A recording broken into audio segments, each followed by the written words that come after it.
Halo, shalom saudara yang terkasih, sahabat Mutiara Malam hari ini. Apa kabar saudara? Sebuah anugerah dan sukacita jikalau saya boleh kembali bersama dengan saudara untuk kita sama-sama akan belajar firman Tuhan. Dan saya percaya biarlah anugerah kekuatan Tuhan melingkupi kita. Amin saudara. Mari kita berdoa. Bapa di sorga, terima kasih untuk malam ini Tuhan, untuk kekuatan dan damai sejahtera-Mu. Sepanjang hari Engkau memelihara kami dan melindungi kami Tuhan. Kami percaya biar anugerah dan damai sejahtera itu terus mengalir dalam hidup kami, membuat kami semakin mengenal dan dekat dengan Engkau. Terima kasih Tuhan malam ini. Mari Tuhan singkapkan pewahyuan firman-Mu atas kami, untuk kami boleh terima kebenaran firman-Mu, kami mengerti dan kami melakukan dalam hidup kami. Terpuji nama-Mu, dalam nama Yesus kami berdoa, haleluya, amin, amin. Ya, sekali lagi saudara, saya ucapkan shalom untuk setiap saudara pada malam hari ini. Sebuah sukacita jikalau saudara masih tetap setia ya. Anda yang tetap setia untuk join di Mutiara Malam hari ini. Saya berdoa, mari saudara tetap tekun, tetap bangun kehidupan rohani saudara, amin. Karena saya percaya bahwa kita semua juga dipahamkan, semakin hari-hari ke depan bukan hari-hari yang menyenangkan, tetapi kita percaya bahwa kita umat Tuhan, kita pasti berkemenangan. Saudara, malam hari ini kita akan belajar akan kebenaran firman Tuhan, yang saya akan bawakan dengan sebuah tajuk, dari Gunung Sinai ke Gunung Sion. Dari Gunung Sinai ke Gunung Sion. Nah, di dalam Alkitab, jikalau saudara pahami, ada banyak dan ada beberapa perkataan yang memunculkan perkataan gunung. Namun saudara, mari kita akan lihat, karena dua gunung ini memiliki perkara yang ajaib di sebalik itu. Nah, jika kau atau saudara bisa membuka Alkitab ya, di antara saudara sering bahkan memakai handphone untuk live, mengikuti live. Tapi saya mendorong saudara, mari buka Alkitab saudara. Kita akan melihat mengenai beberapa referensi di dalam Alkitab yang menyatakan mengenai Gunung Sinai dan juga Gunung Sion Tuhan. Sekarang kita akan melihat di dalam Ibrani 12. Saudara perhatikan, kita akan melihat dulu mengenai Gunung Sinai ya. Ibrani 12 ayat 18 hingga 21 berkata, sebab kamu tidak datang kepada gunung yang dapat disentuh, dan api yang menyala-nyala, kepada kekelaman, kegelapan dan angin badai, kepada bunyi sangkakala dan bunyi suara yang membuat mereka yang mendengarnya memohon, supaya jangan lagi berbicara kepada mereka. Ayat 20, sebab mereka tidak tahan mendengar perintah ini. Bahkan jika binatang pun yang menyentuh gunung, ia harus dilempari dengan batu. Dan sangat mengerikan pemandangan itu, sehingga Musa berkata, aku sangat ketakutan dan sangat gemetar. Nah saudara, Gunung Sinai hari itu digambarkan dengan gunung yang sekali lagi tadi kita baca, itu tidak dapat disentuh ya, dan api menyala-nyala, kepada kekelaman, kegelapan dan angin badai, kepada bunyi sangkakala dan bunyi suara yang membuat mereka yang mendengarnya memohon supaya jangan ada lagi yang berbicara. Jadi kita pahami dulu gambaran dari Gunung Sinai, karena kondisi saat itu Gunung Sinai itu menggambarkan sesuatu yang sangat-sangat sakral ya, sangat kudus, sangat luar biasa. Nah, kita akan beralih, kita lihat dulu mengenai Gunung Sion. Kita buka dari Ibrani pasal 12, kita lanjutkan pembacaan kita tadi. Ibrani 12 ayat 22 hingga 23.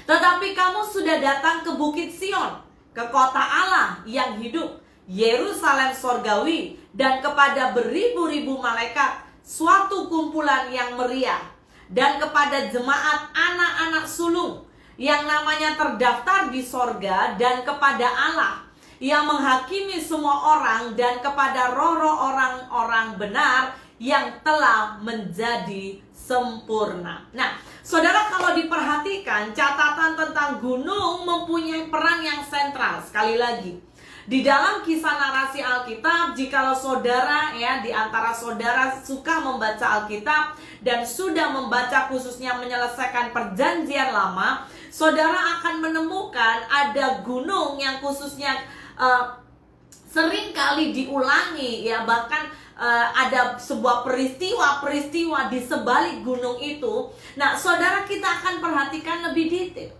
Malam hari ini saya mau menyatakan atau saya mau mengingatkan buat kita di dalam Alkitab. Nah, salah satu narasi Alkitab mengenai dua gunung ini itu sangat-sangat ada keistimewaan. Kita akan pelajari. Jadi penulis kisah Ibrani khususnya, bahkan kitab Ibrani mengisahkan dua gunung ini. Dan saudara tahukah bahwa dua gunung ini ya, kalau kita pelajari, merupakan gambaran atau mewakili gambaran karakter Allah kita. Sekali lagi, ketika kita mempelajari di dalam kisah perjanjian lama secara khusus, dua gunung ini merupakan gunung yang sangat sentral karena mewakili sebuah karakter dari Allah kita. Nah, kita akan pelajari dua karakter apa di sebalik gunung ini. Yang pertama, sekali lagi tadi kita pelajari dan kita sudah baca, Gunung Sinai itu menggambarkan yaitu gunung yang tidak bisa disentuh. Ya, ada api yang menyala-nyala, kepada kekelaman, kepada ada kegelapan dan ada juga angin badai. Ya, kepada bunyi sangkakala dan bunyi suara membuat mereka mendengarkan memohon bahwa mereka berharap agar tidak itu terjadi lagi.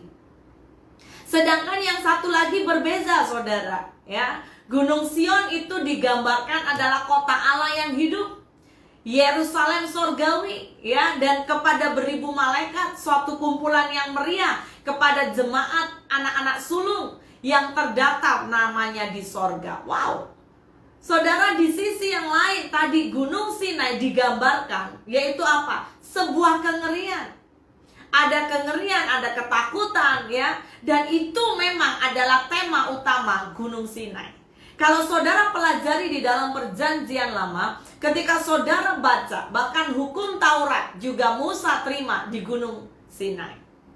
Ya, dan hari itu Allah berkata, tidak boleh sembarangan orang naik ke atas gunung itu. Kalau tidak, mereka akan mati. Nah, saudara, betapa sakral, betapa spesialnya kekudusan Allah saat itu. Tetapi di sisi lain ketika kita pelajari ya, Gunung Sion itu berbeza. Gunung Sion itu di mana orang percaya hidup bersama-sama selamanya dengan juru selamat. Ya, di sana digambarkan tadi ada sorak-sorai, ada sebuah apa? Kemegahan yang ajaib. Nah, saudara, dari dua sisi ini saya mau mendorong umat Tuhan, setiap saudara anak Tuhan, yaitu apa? Ada sisi di mana mari kita pahami dengan sangat seksama bahwa Allah kita ya memiliki yang namanya apa? Gambaran karakter Allah kita. Allah kita punya sisi karakter dia, di mana dia adalah Allah yang megah, Allah yang kudus. He's the holy God. Dia Allah yang ajaib, Allah yang tidak bisa tersentuh oleh noda atau hal yang bercela. Dan kita harus kenali. Oleh karena itu saudara, perhatikan ketika engkau baca perjanjian lama, sebab kekudusannya yang begitu kental, kekudusannya yang begitu kuat, ketika orang berbuat salah, dia langsung cepat mati. Ya, dan kita harus mengenali karakter Tuhan. Tapi di sisi lain, ada juga sisi di mana Allah, ya, sekali lagi Gunung Sion tadi, kegembiraan, sukacita, itu menggambarkan apa? Kasih karunia. Tuhan Allah kita di sisi lain dia begitu kudus, tapi di sisi lain Tuhan Allah kita juga Allah yang murah hati, Allah yang penuh dengan kasih. Ada amin, saudara. Nah, saya rindu bahwa jangan sampai kita ekstrim jatuh kepada satu sisi. Dalam sejarah gereja pada abad yang pertengahan ya, ada masa di mana gereja saat itu pernah jatuh. Mereka hanya melihat satu sisi, yaitu apa? Tuhan yang adil sebagai hakim yang siap menghukum mereka. Ya, mereka mulai takut dan mereka tidak melihat yang namanya cinta kasih Tuhan. Tetapi ada juga masuk gereja pada abad ke-21 itu lebih condong kepada apa? Mereka lebih condong kepada yang namanya gambaran Tuhan penuh kasih. Oh, Tuhan selalu mengampuni, sehingga mereka hari itu juga tidak menyadari mereka tidak bisa dididik. Ya, mereka juga tidak tahan untuk dididik, tidak tahan terhadap proses. Ya. Nah, saudara, saya mau mendorong setiap kita harus bisa seimbang. Ada amin, saudara? Kita seringkali mengalami ketidakseimbangan. Kenapa? Karena kita kurang mengenal Tuhan kita. Ya, jikalau kita hanya memberatkan salah satu sisi, kita tidak akan punya pengenalan yang benar akan Tuhan. Karena kita tidak boleh hidup oleh karena apa? Ada banyak bahkan umat Tuhan, bahkan kepada condong ya, beberapa masa bahkan ada orang yang memunculkan sebuah pengajaran-pengajaran, bahkan dikatakan hyper grace dan segala sesuatu. Saudara, saya mau berkata, bagaimana kita bisa mengenal Tuhan dengan benar? Mari ingat sebuah salib. Pengenalan Tuhan dengan benar, kita harus ingat salib itu dia punya arah ke atas, tapi juga punya arah ke horizontal dan vertikal. Itu menandakan bahwa di dalam kasih karunia Tuhan, Tuhan sangat mencintai kita, tetapi Tuhan juga ingatkan, pikulah salib yang kuberikan. Ada amin, saudara? Jadi kita tidak boleh memiliki yang namanya apa? Ketidakseimbangan dalam pengenalan akan Tuhan. Oleh karena itu, ketika engkau menjadi umat Tuhan, kita sebagai umat Tuhan, pengenalan kita akan Tuhan harus bertumbuh. Katakan, aku harus bertumbuh. Amin, saudara. Ya, engkau dan keluargamu harus punya pengenalan akan Tuhan bertumbuh. Engkau jangan hanya suka di sisi di mana engkau suka dinina-bobokkan, maunya yang baik, ya. Kalau ikut Tuhan, oh saya dosa apapun, sebesar apapun, no problem. Saya mau berkata, no problem ketika engkau bertobat. Tetapi ketika engkau sangat menyukai dosa, sangat menyukai kebiasaan hawa nafsu, maka di situ engkau harus berhadapan dengan Tuhan yang sanggup hari terakhir akan menghukum kita. Ada amin, saudara? Katakan, yes, aku mau belajar, aku mau berubah. Oleh karena itu, saudara perhatikan, Paulus adalah pribadi yang dulu punya nama Saulus, ya, diubah menjadi Paulus. Dan di saat Tuhan memanggil dia, di sisi itu juga Paulus mengalami sebuah, yaitu apa? Perubahan. Paulus mengalami sebuah perubahan sehingga salah satu tulisannya, bahkan nasihatnya kepada jemaat, ya, khususnya hari itu di Roma berkata apa? Jangan engkau serupa dengan dunia, tetapi engkau harus berubah. Budimu itu harus berubah. Apa kata budi? Kata budi itu berbicara pikiran. Jadi ketika engkau ikut Tuhan, pikiranmu harus berubah. Katakan amin yang sepakat. Haleluya. Ketika pikiran kita diubah, maka seluruh kehidupan, tabiat, tingkah laku kita harus berubah. Amin. Yes. Nah, saudara, mari kita akan perhatikan lebih dalam lagi, ya, untuk kita lebih sungguh-sungguh memahami kenapa kita dibawa Tuhan. Bahkan malam ini saya tergerak membawa bagian ini mengenai dua gunung ini berbeza. Ingat, saudara, dari Gunung Sinai engkau harus menuju kepada Gunung Sion. Pengenalanmu harus bertumbuh. Saya mau bawa kita melihat Ibrani 12. Kita akan baca ayat yang di atas, ayat yang keempat. Ya, ada beberapa ayat, sekali lagi saya rindu Anda perhatikan. Jikalau Anda tidak membuka Alkitab, Anda perhatikan lebih seksama. Ayat 4 berkata, dengan dalam pergumulan kamu melawan dosa kamu, belum sampai mencucurkan darah. Dan sudah lupakah kamu akan nasihat yang berbicara kepada kamu seperti kepada anak-anak? Hai anakku, janganlah anggap enteng didikan Tuhan, dan janganlah putus asa apabila engkau diperingatkannya. Perhatikan ayat 6. Karena Tuhan menghajar orang yang dikasihinya, dan ia menyesa orang yang diakuinya sebagai anak. Saudara perhatikan, jika kita dihajar, berarti apa saudara? Kita dikasihi. Amin saudara. Jadi Anda jangan sampai menolak sebuah didikan, jangan sampai menolak sebuah hajaran. Nah, ayat 7 berkata, jika kamu harus menanggung ganjaran, Allah memperlakukan kamu seperti anak. Di manakah terdapat anak yang tidak dihajar oleh ayahnya?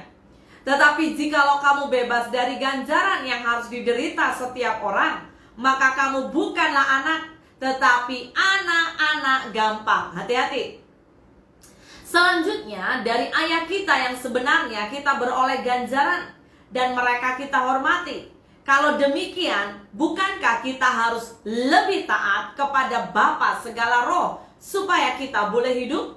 Sebab mereka mendidik kita dalam waktu yang pendek, sesuai dengan apa yang mereka anggap baik. Tetapi Dia, Tuhan, menghajar kita untuk kebaikan kita, supaya kita beroleh bagian dalam kekudusannya. Nah, saudara perhatikan, ayat 10 ini adalah tujuan hidup kita.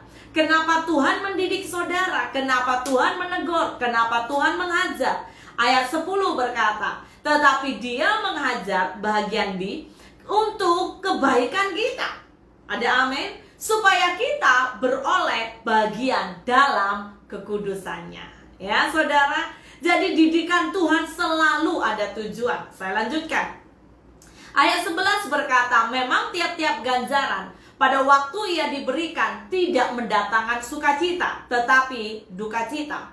Tetapi kemudian ia menghasilkan buah kebenaran yang memberikan damai kepada mereka yang dilatih olehnya. Nah, saya percaya Anda umat Tuhan, ya, Anda yang sudah melayani atau belum melayani, doa saya, Anda harus punya ini.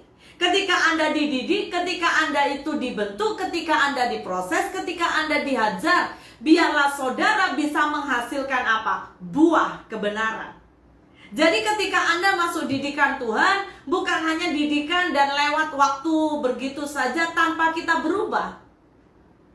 Tetapi doa saya, dan khususnya ini doa dari Tuhan, kerinduan Tuhan, bahkan melalui nabinya, bahkan melalui khususnya rasul-rasul, mereka mengingatkan bahwa yang namanya proses hajaran, didikan Tuhan, itu harus menghasilkan buah kebenaran. Amin saudara. Ayat 12. Sebab itu kuatkanlah tangan yang lemah dan lutut yang goyah, dan luruskanlah jalan bagi kakimu, sehingga yang pincang jangan terpelecok, tetapi sembuh. Berusahalah hidup damai dengan semua orang, dan kejarlah kekudusan, sebab tanpa kekudusan tidak seorang pun akan melihat Tuhan. Jagalah supaya jangan ada seorang pun menjauhkan diri dari kasih karunia Allah, agar jangan tumbuh akar yang pahit, yang menimbulkan kerusuhan dan yang mencemarkan banyak orang. Janganlah ada orang yang menjadi cabul, atau yang mempunyai nafsu yang rendah seperti Esau, yang menjual hak kesulungannya untuk sepiring makanan. Nah, saudara perhatikan, apa yang dimaksud dengan hak kesulungan? Ya, umat Tuhan, saya mau berdoa jangan kita seperti Esau. Hak kesulungan itu berbicara perkara rohani. Hak kesulungan berbicara otoritas. Hak kesulungan itu berbicara urapan. Hak kesulungan itu adalah perkara-perkara rohani, spiritual. Dan saya berdoa, jangan engkau gantikan dengan kedagingan. Katakan amin saudara. Ya, ada salah satu tulisan Paulus, jika tidak silap dalam Galatia berkata, engkau yang sudah memolakan dalam roh, jangan mengakhiri dalam daging. Kenapa saudara? Karena seringkali tanpa kita sadari, berjalannya waktu kita mengikut Tuhan, mungkin engkau sudah mengawali dalam roh, ya, mungkin engkau punya yang namanya on fire, cinta yang ajaib awalnya. Tetapi lama-lama perjalanan waktu membuat engkau begitu sangat tidak bergairah ikut Tuhan. Bahkan engkau yang sudah lama pelayanan, engkau tiba-tiba tidak pelayanan. Saya mau berkata, hati-hati saudara. Jika oleh karena sebab tertentu, ya, yang mungkin itu bisa dalam hikmat kebijaksanaan bisa dipahami, mungkin saya rasa is okay. Tetapi jika engkau, karena apa? Pelayanan luas. Karena hidup kita, panggilan kita untuk melayani Tuhan. Ada amin? Ya. Jangan lupa hidup saudara untuk melayani Tuhan. Hidup kita ini untuk Tuhan, saudara. Jadi mari hari-hari ini jangan kita ikuti kedagingan seperti Esau. Hari itu ketika si bapaknya, ya, ketika hari itu Ishak mau memberikan urapan, mau memberkati dia dengan hak kesulungan, dia dengan senang dia gantikan dengan kacang merah. Dia berkata kepada Yakub, apalah perlu untuk aku? Dan si Yakub adalah orang yang bijak. Mari jadi umat Tuhan yang bijak. Jangan pernah gantikan atau jangan pernah akhiri hidupmu dalam daging. Engkau yang sudah mengawali dalam roh, jangan akhiri dalam daging. Selanjutnya ayat 17 berkata, sebab kamu tahu bahwa kemudian ketika ia hendak menerima berkat itu, ia ditolak. Nah, perhatikan saudara. Sebab ia tidak beroleh kesempatan untuk memperbaiki kesalahannya, sekalipun ia mencarinya dengan mencucurkan air mata. Wow. Jangan ini terjadi dalam hidup kita. Ya. Mari saudara miliki kerinduan hidup bagi Kristus. Dan ketika Tuhan sudah memberikan engkau senantiasa kesempatan, peluang, saya berdoa agar saudara ambil itu. Saudara ambil itu. Saudara gunakan kesempatan yang Tuhan berikan. Saya mau berkata, waktunya sudah tidak lama lagi. Mari kita bersiap siaga sebagai prajurit Tuhan. Amin, saudara. Jadi saudara yang terkasih dalam Tuhan, saya mau mendorong untuk setiap kita. Kita semua harus punya pengenalan akan Tuhan dengan benar. Sebab pengenalan akan Tuhan dengan benar itulah yang akan apa? Memerdekakan kita. Ya. Dia dalam 2 Petrus 3 ayat 18. 2 Petrus 3 ayat 18 berkata, tetapi bertumbuhlah dalam kasih karunia dan dalam pengenalan akan Tuhan dan Juru Selamat kita, Yesus Kristus. Baginya kemuliaan sekarang dan sampai selamanya. Nah, saudara perhatikan, pengenalan akan Tuhan itu harus kita pahami dengan sungguh. Bahagian khususnya karakter Tuhan. Karakter Tuhan di mana ada sisi di mana kita sadar Tuhan Allah yang ajaib, Tuhan kudus. Dia tidak kompromi dengan dosa. Tetapi di sisi lain Tuhan juga adalah Allah yang penuh kasih. Nah, saudara mari belajar sama kehidupan sehari-hari itu seperti apa, pastor. Nah, salah satu bagian hari-hari ini, mari belajar jangan memilih firman. Paham maksudnya adalah ketika engkau mendengar firman, saudara, hari-hari ini ya kita masuk dalam sebuah zaman area yang sangat berbeza. Engkau melihat media massa di mana-mana dengan senang sangat banyak firman. Saya mau mendorong saudara, jika engkau tergerak melihat, mendengar, ya, Anda connect kepada link di mana Anda mendengar firman Tuhan, dan sekiranya firman itu begitu tajam, saya mendorong jangan berhenti. Maksudnya adalah apa? Maksudnya adalah jangan Anda menolak. Jangan hanya mendengar firman-firman yang menyenangkan telinga saja. Ada amin, saudara? Karena salah satu kunci pengenalan kita akan Tuhan adalah ketika kita bisa menerima apapun. Yang penting di dalam sebuah konsep firman yang benar. Yang penting dia alkitabiah. Yang penting memang itu dari firman. Ada kalanya firman menegur engkau. Ada kalanya firman menghibur, ya, menghibur, meninabobokkan. Ada kalanya firman membuat telinga kita begitu sangat senang.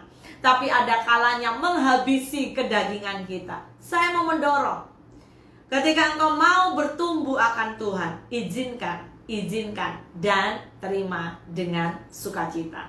Amin. Nah, Paulus juga berdoa hari itu untuk orang-orang di Kolose.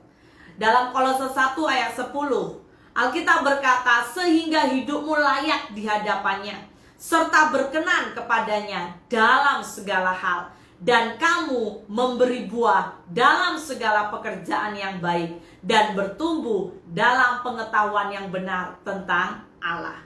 Saudara, ketika kita punya pengetahuan yang benar tentang Allah, itu akan membuat hidup kita dilayakkan. Sekali lagi, karena kita pada dasarnya tidak layak. Di hadapan Tuhan kita tidak layak, tapi ketika kita punya pengenalan akan Tuhan secara pribadi, itu akan membuat kita dilayakkan. Amin, saudara. Dan perhatikan bahwa proses pertumbuhan ini, proses pertumbuhan rohani kita sangat perlu firman Tuhan. Katakan di tempatmu masing-masing, aku perlu firman Tuhan.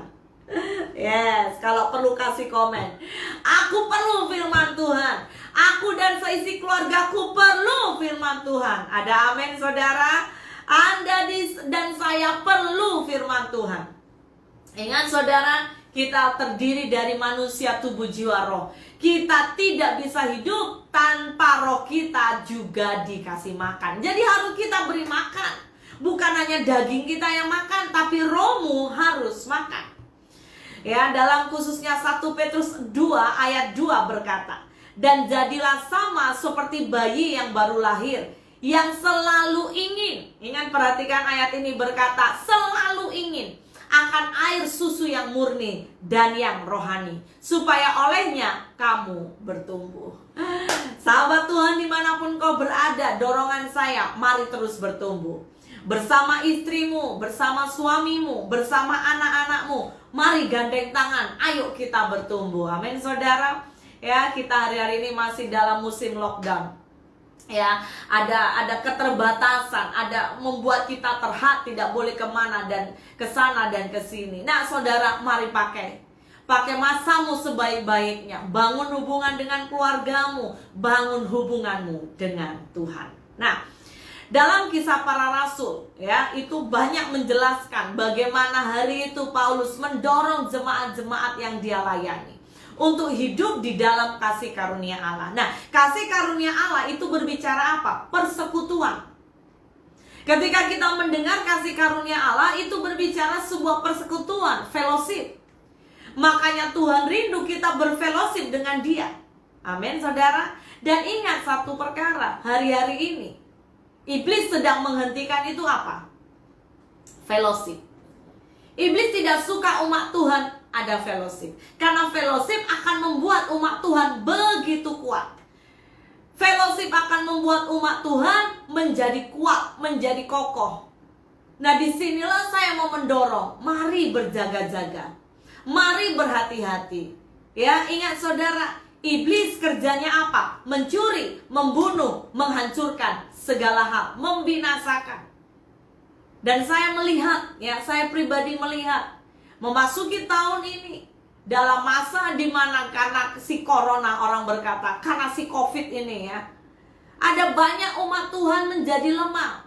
Gereja-gereja juga umat Tuhan bahkan sampai bisa mengalami yang namanya perpecahan, bisa mengalami yang namanya ya, sebuah hubungan yang dingin, yang sejuk.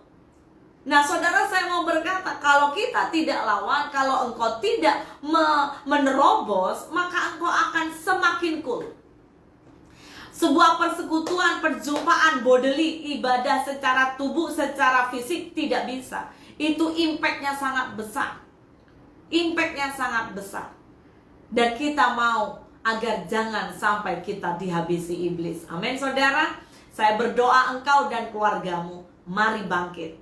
Bapak-bapak, saya mendorong juga, mari jadilah imam di tengah keluargamu. Amin, saudara. Ketika Tuhan sudah mengangkat engkau menjadi bapak, mari pakai peranmu. Bangkitkan.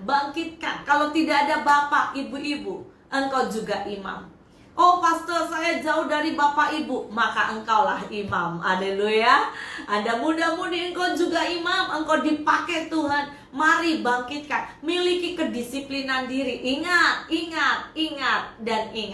Engkau adalah laskar Tuhan, engkau prajurit Tuhan. Engkau harus punya yang namanya perlengkapan senjata Allah. Berjaga-jaga. Ingat, saudara, berjaga-jaga. Nah, mari kita akan buka Alkitab kita dalam Yeremia 9. Yeremia 9 ayat 23 hingga 24 berkata, janganlah orang bijak bermegah karena kebijaksanaannya. Janganlah orang kuat bermegah karena kekuatannya. Janganlah orang kaya bermegah karena kekayaannya. Perhatikan. Tetapi siapa yang mau bermegah, baiklah bermegah karena yang berikut. Bahwa ia memahami dan mengenal aku, bahwa akulah Tuhan yang menunjukkan kasih setia, keadilan, dan kebenaran di bumi. Sungguh semuanya itu ku sukai. Nah, saudara, Bapak, Ibu, saudara sekalian, perhatikan. Tuhan tidak mau kita bermegah melalui kebijaksanaan kita. Ya, Tuhan juga tidak mau kita bermegah melalui kekuatan kita, melalui kekayaanmu. Jangan bermegah. Saudara, perhatikan. Hari-hari ini keuangan banyak digoncang. Kalau engkau masih membanggakan hartamu, engkau masih membanggakan kedudukanmu, dan engkau berkata, corona tidak bisa menggoncang saya.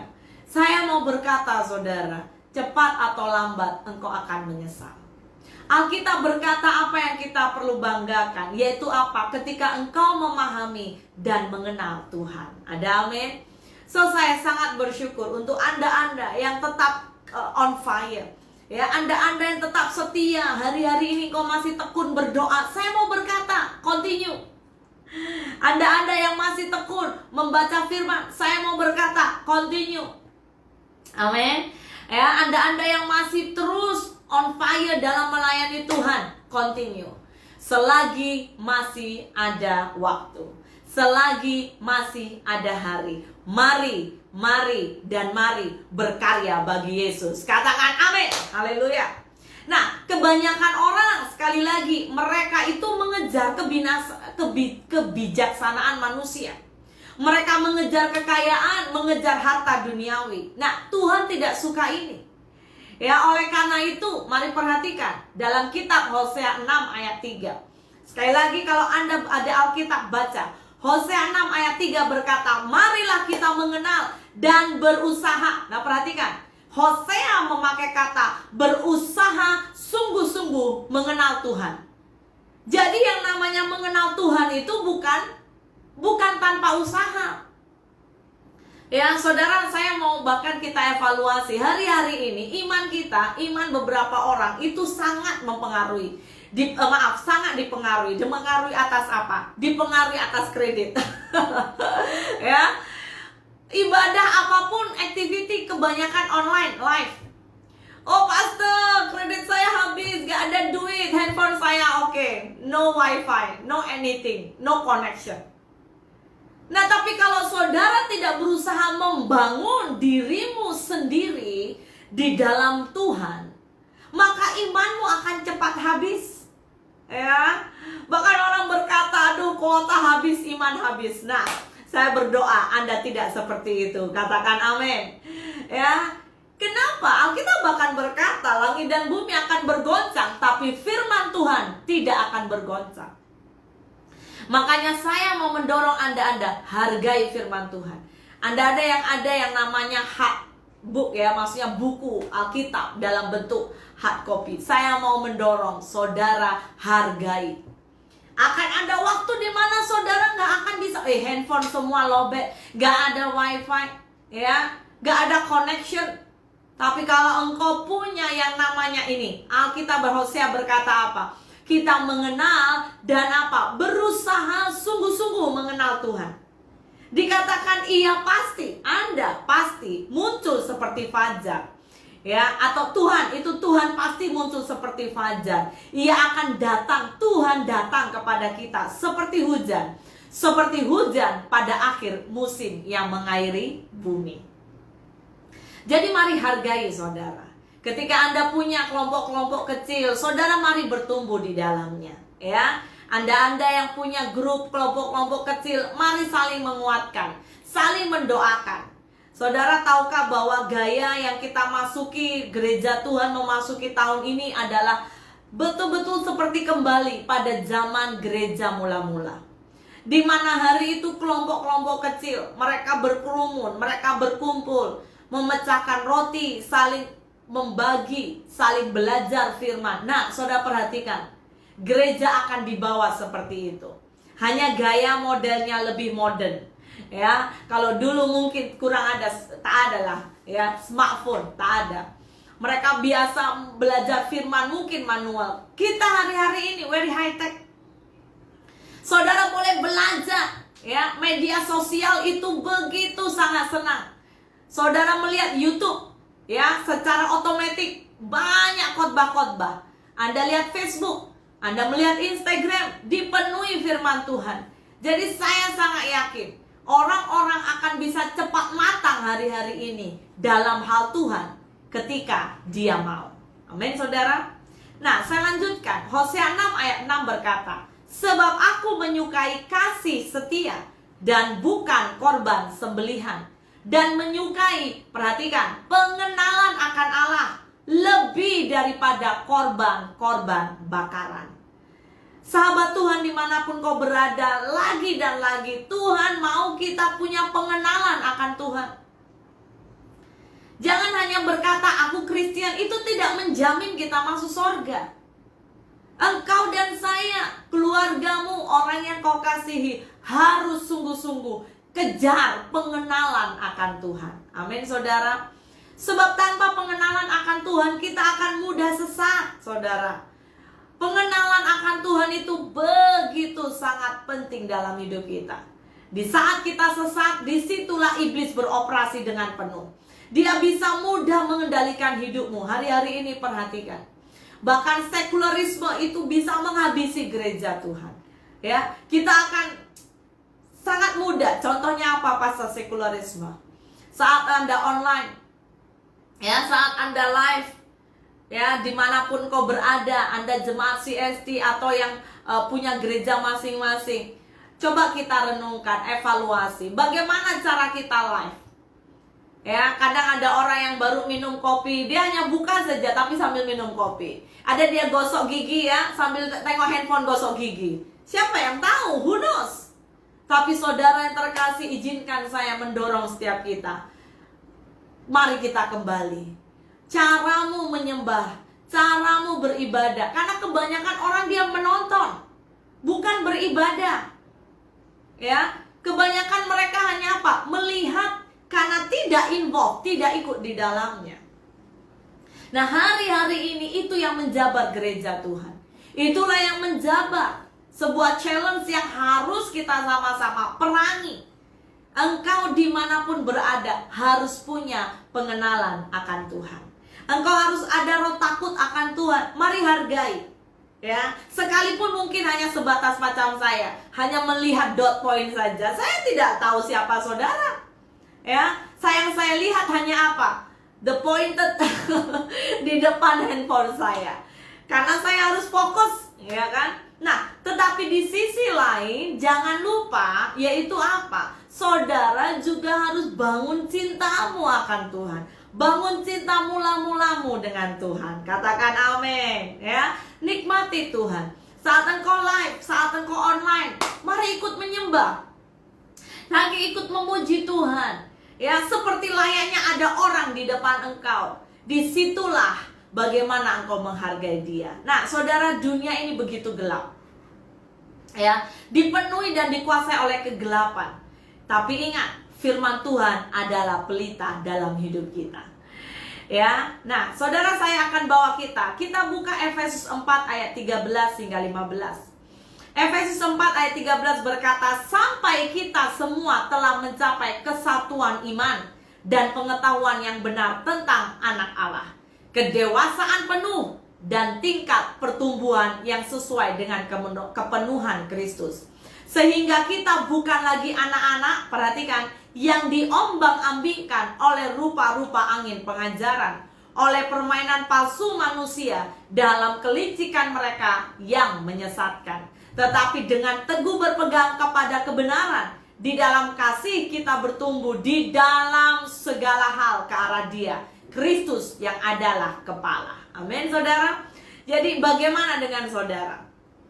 Ya, ada seorang yang bernama Daud. Dia punya pengenalan akan Tuhan dengan ajaib.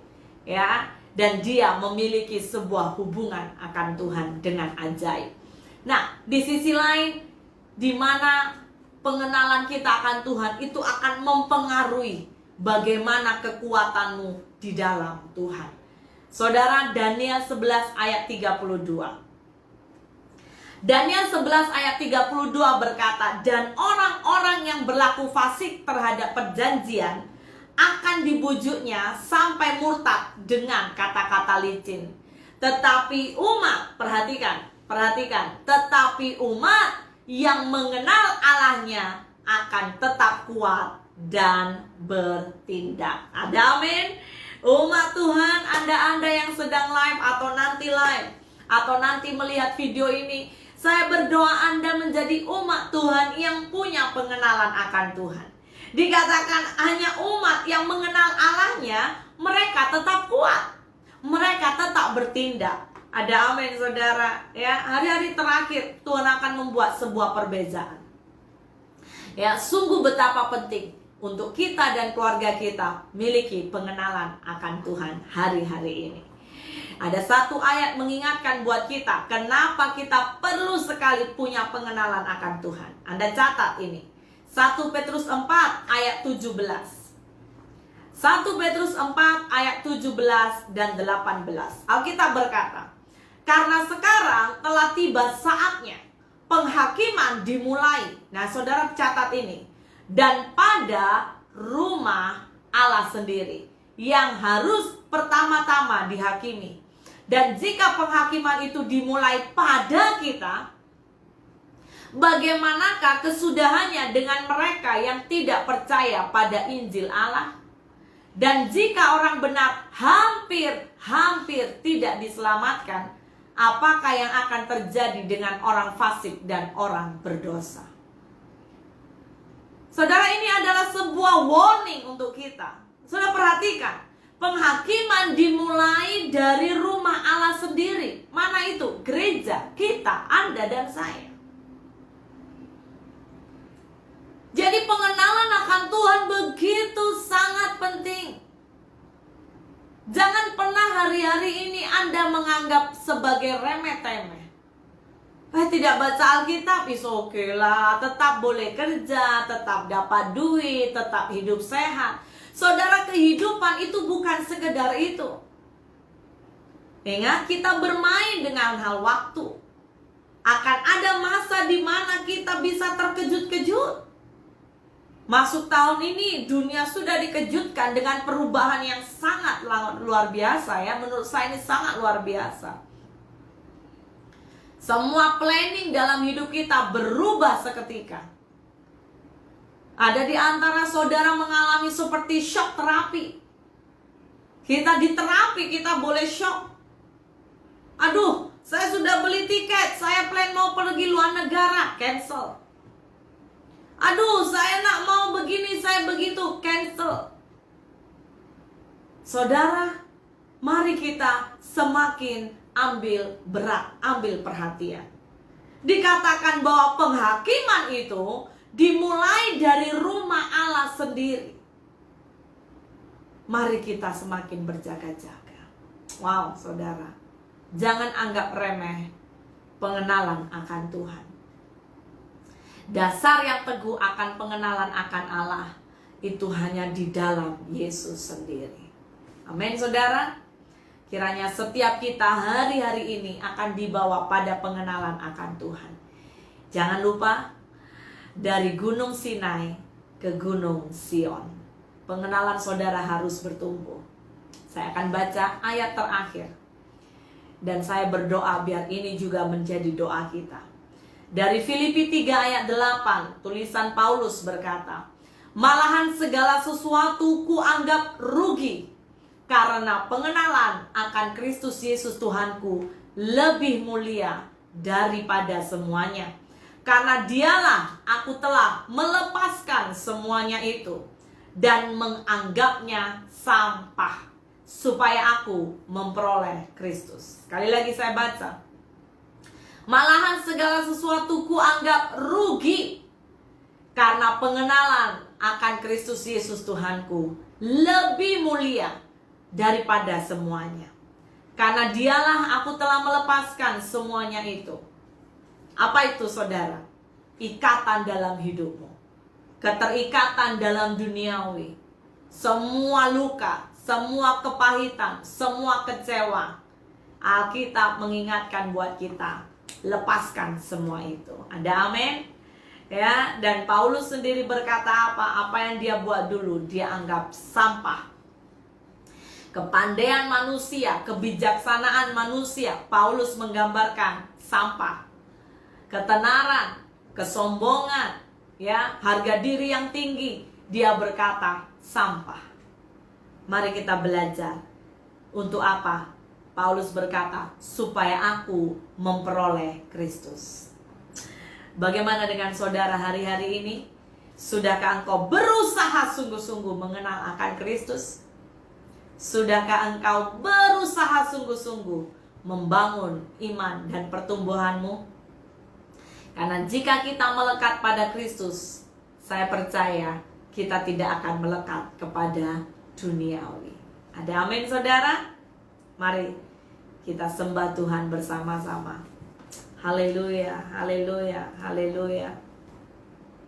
Saya rindu pada malam hari ini kita akan menyembah Tuhan. Kita rindu dan saya mau bawa kita untuk semakin dekat dengan Tuhan. Yes Lord. Dimanapun kau berada, biarlah ada sebuah cinta akan Tuhan yang senantiasa baru ya saudara. Terima kasih Tuhan. Saya rindu saudara sama-sama menyembah Dia. Hiralaya shikarala pakarataya shikarala pakarataya she. Kami cinta Engkau Tuhan, kami merindukan Engkau, kami mencintai Engkau ya Bapa. Yes Lord. Yes Lord. Oh, shikarala pakarataya she.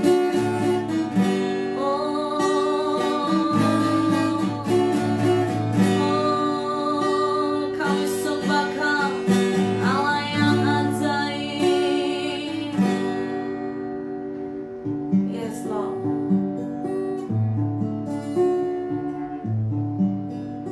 Malam hari ini biarlah Roh-Mu Tuhan yang menguasai kami, Roh-Mu yang memulakan sesuatu yang baru di dalam hati kami. Kiralaya shikarananaya.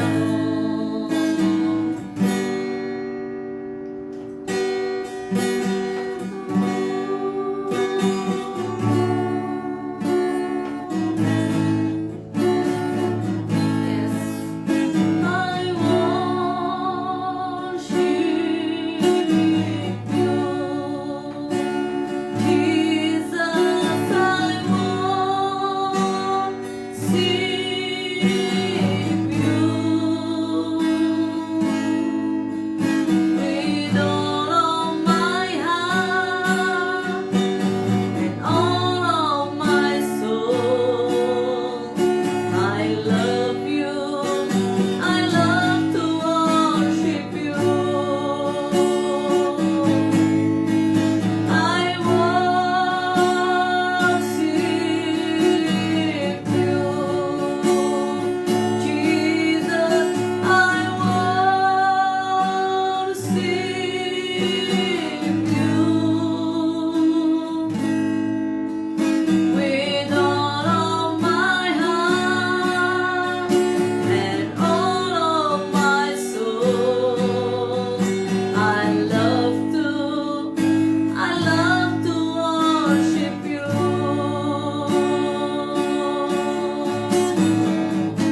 Hallelujah. I worship You, Jesus. I worship You with all of my heart and all of my soul. I love You.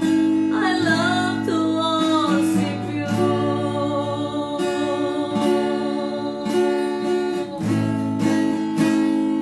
Yes, Lord.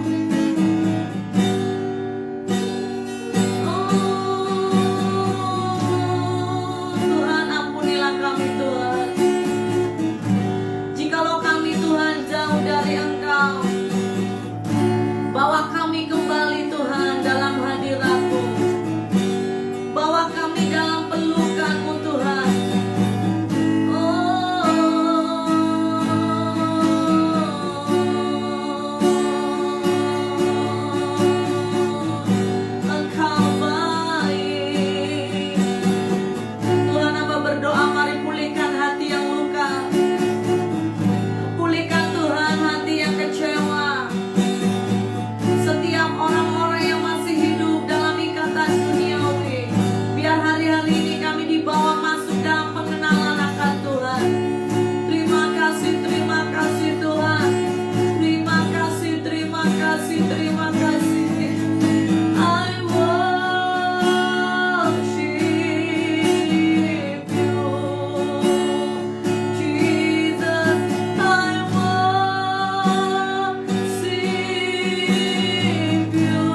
Tuhan.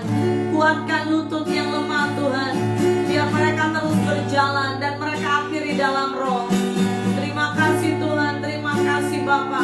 Hamba berdoa bagi setiap mereka yang mengalami krisis Tuhan, mereka yang sedang bergumul benar-benar dalam keuangan, bergumul Tuhan dalam pekerjaan, bergumul dalam kesehatan.